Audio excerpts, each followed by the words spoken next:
The highest art of warfare is not to fight at all, but to subvert anything of value in the country of your enemy, until such time that the perception of reality of your enemy is screwed up to such an extent that he does not perceive you as an enemy, and that your system, your civilization, and your ambitions look to your enemy as an alternative, if not desirable, then at least feasible.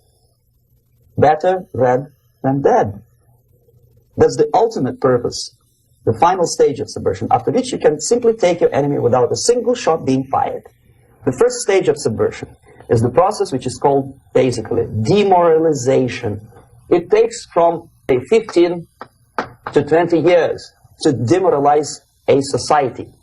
Why 15 or 20 years? This is the time sufficient to educate one generation of students or children. One generation, one lifetime span of a person, a human being, which is dedicated to study, to shaping up the outlook, ideology, personality. So we have religion, we have education, we have social life, we have power structure, we have labor relations, we have law and order. These are the areas of application of subversion. What it means exactly? In case of religion, destroy it, ridicule it, replace it with various sects, cults, which bring people's attention, faith, whether it is naive, primitive, doesn't really matter.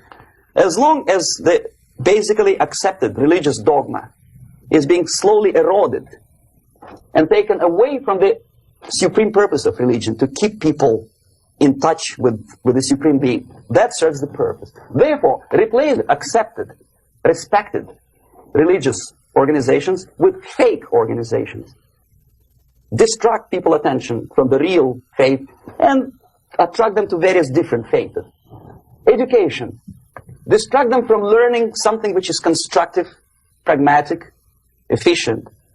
Instead of mathematics, physics, foreign languages, chemistry, teach them history of urban warfare, natural food, home economy, your sexuality, anything, as long as it takes you away. Okay? Social life. Replace traditionally established institutions and organizations with fake organizations. Take away the initiative from people. Take away the responsibility from naturally established links between individuals, group of individuals, and society at large, and replace them with artificially, bureaucratically controlled bodies.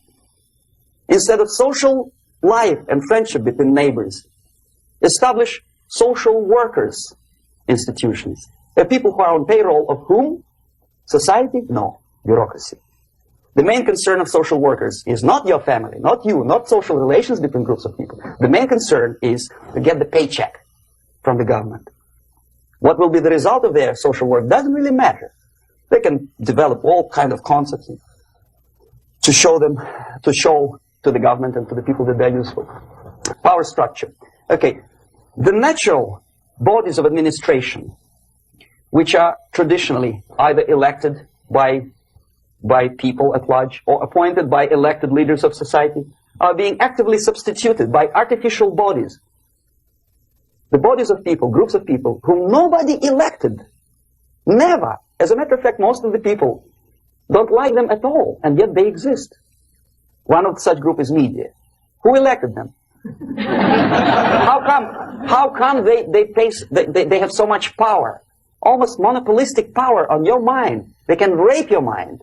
But who elected them? How come they have a nerve to decide what is good and what is bad for the elected by you, president, and his administration? Who the hell are they? Power structure slowly is eroded by the bodies and groups of people who do not have neither qualification nor the will of people to keep them in power, and yet they do have power. Law enforcement, law and order organization and structure is being eroded. For the last 20, 25 years, if you see old movies and new movies, you can see that in new movies, a policeman, an officer of the United States Army, looks dumb, angry, psychotic, paranoid. A criminal looks nice, kind of, well, he smokes hash and shoots the whatever drug, but basically he's a nice human being. He's creative. And he's unproductive only because society oppresses him. Whereby a general of Pentagon is always, by definition, a war maniac. A policeman is a pig, rude policeman. He abuses his power. No? A generalization like that.